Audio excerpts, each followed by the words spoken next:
ulit ang inyong lola. Pero mainit siya. Mainit siya, guys. Kanina naliligo ako. Nagdadry pa lang ako ng aking katawan. Pinapawisan na ako ba? Oo.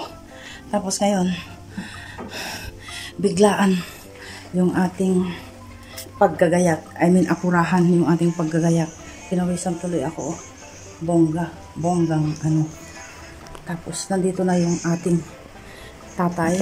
Tapos, bababa nga tayo sa Jibel. Tapos, sabi niya, ihahatid daw niya ako. Sabi ko, huwag na. Dahil pagod din naman siya. So, nakapagluto tayo.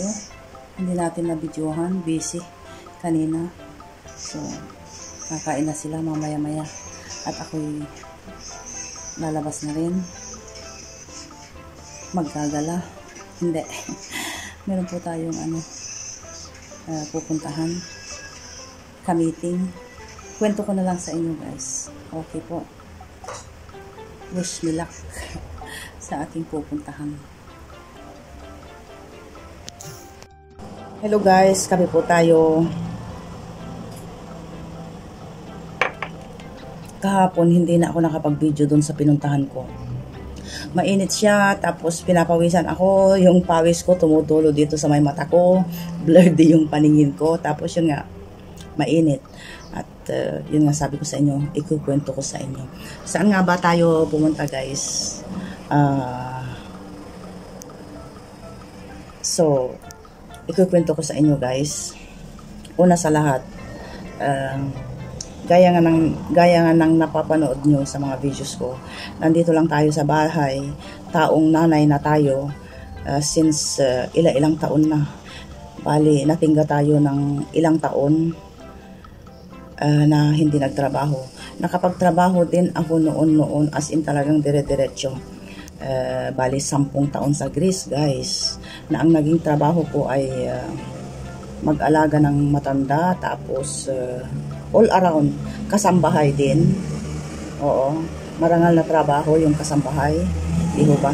So, shout out sa ating lahat na mga Pilipinong kasambahay, lalong-lalo na dito sa bansang Lebanon, na kung saan nandito tayo, na kung saan tayo. So, yun nga, 10 taon ako sa Greece noon, na nangamuhan. Pagkatapos niyan is bumalik kami dito sa Lebanon, naikwento ko na ito noon. Bumalik kami sa Lebanon ng mga ilang taon, mga 5 taon or 6 na taon siguro. After that, pumunta kami sa Canada, at doon sa Canada, nakapagtrabaho din ako, babysitter all around, kasambahay din. Proud to be kasambahay. At pagkatapos noon, bumalik na tayo dito sa Lebanon. For good na tayo. So, from that time on, pagbalik namin dito, is nag-stay in mom na lang ako, guys. Si Habi ang kumayod. At yun nga, naikukwento ko sa inyo. At nahihilo na kayo, ano? At maidagdag ko rin, guys, nakapagtrabaho din naman ako pagdating namin dito sa Lebanon. Nag-open ako ng mini market ng yan po. Na-share ko na rin yata, oh. Oo, na-share ko na noon. Nag-open po ako ng mini market noon ng mga siguro 4 na taon din. Opo. Tapos dumating yung COVID. Alam nyo na yung sitwasyon ng COVID. Maraming maraming mga store ang nagsara noon. Isa na tayo doon. So, yun ang naging trabaho natin pag balik namin from Canada. At yun nga, kahapon, meron tayong pinuntahan na masaya ako. Masaya ako in some way dahil magkakatrabaho na tayo ulit, guys, for so many years. Kaya nga nagpa-interview ako kahapon. Tapos nag-okay sila. Parang natutuwa ako in some way. Nag-aalala ako. Dahil sabi ko, kaya ko ba? Kaya ko ba? Pero kakayanin natin guys. Laban-laban lang, kakayanin natin. At ayun nga, masaya ako. Pero yung in-applyan natin guys is temporary lang. Dahil merong isang kaibigan natin na pauwi sa Pilipinas. Kailangan niya ng bali kapalit niya for a month or so. 1 month and a half, ganoon. So, ano ba ang magiging trabaho natin guys? So, yun ang magandang tanong guys. Doon sa sa Canada noon guys, nakapagtrabaho din ako sa isang Korean restaurant. At yun ang dahilan kung bakit tayo napasok sa trabaho ito. Dahil noon pa, kung gusto kong magtrabaho o maghanap ng trabaho, maraming trabaho naman dito sa Lebanon. Pero, prioritize ko yung aking pamilya. At aywan ko ba kung ba't ako nag-agree sa trabahong ito. Bakit guys?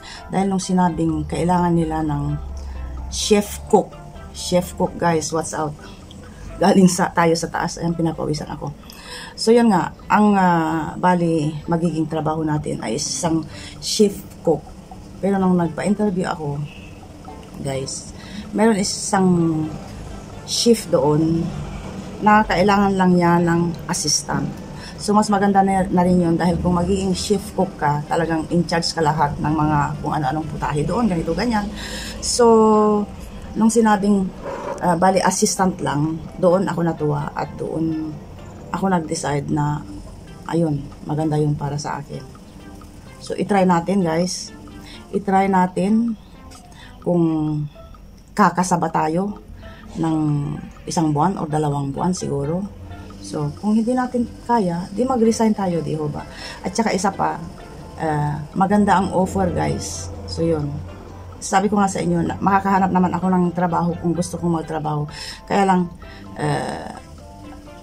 ayaw kong ipalit yung pamilya ko sa maliit na halaga lang. Kuha nyo, mukhang pera.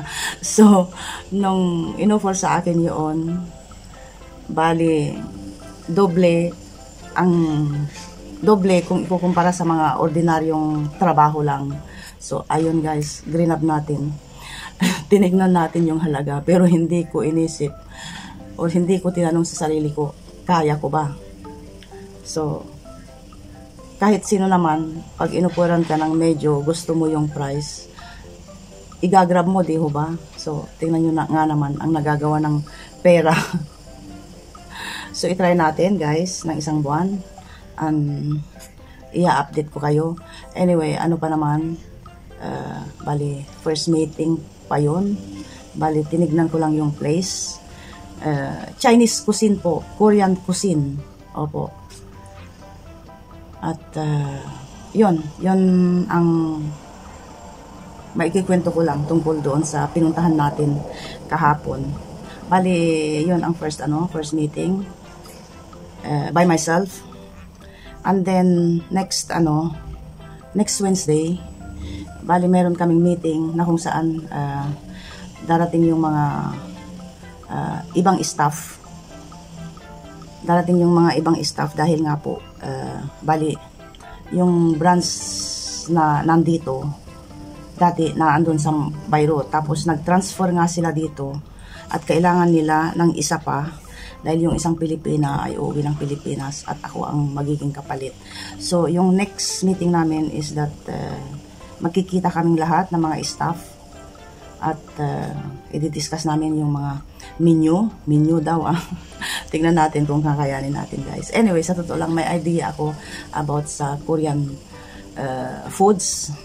Huwag nyo lang akong ilagay sa pagiging chef dahil hindi nyo makakain yung aking iluluto. Basta kung anong sabihin ng chef ko, yung pinakamataas sa akin, yun ang gagawin ko. So, ayun. Kung sabihin niyang mag-slice ng potato, tomato, di ho ba? At, ayun. Yun for now, ang mai-share ko sa inyo. At, magiging busy na ang inyong lola for the following weeks, siguro. So, kita-kita na lang tayo dito sa YouTube World. At yun na yun guys. And wish me luck. Gagawa po tayo ng hamburger ala Feli. 6 po yan. Bali 5 kami. Kung sinong kakain ng 2, siya ang maghuhugas ng pinggan. So, naka-slice na rin ako. Ganito ako gumawa guys. Yung apurahan ba, pinaghalo-halo ko na lahat. Na andyan yung tomato, yung cabbage, tapos mayonnaise, tapos meron ng ano dyan, meron ng ano yan guys, ketchup. Pero puting-puti siya. Ba't kaya? Pero maraming ketchup na nailagay ako. Tapos, okay, ready na. There you go. Nakakain na sila. Nagkakainan na sa loob. At ito yung pinakahuli guys. Para sa akin to. So, kain po tayo.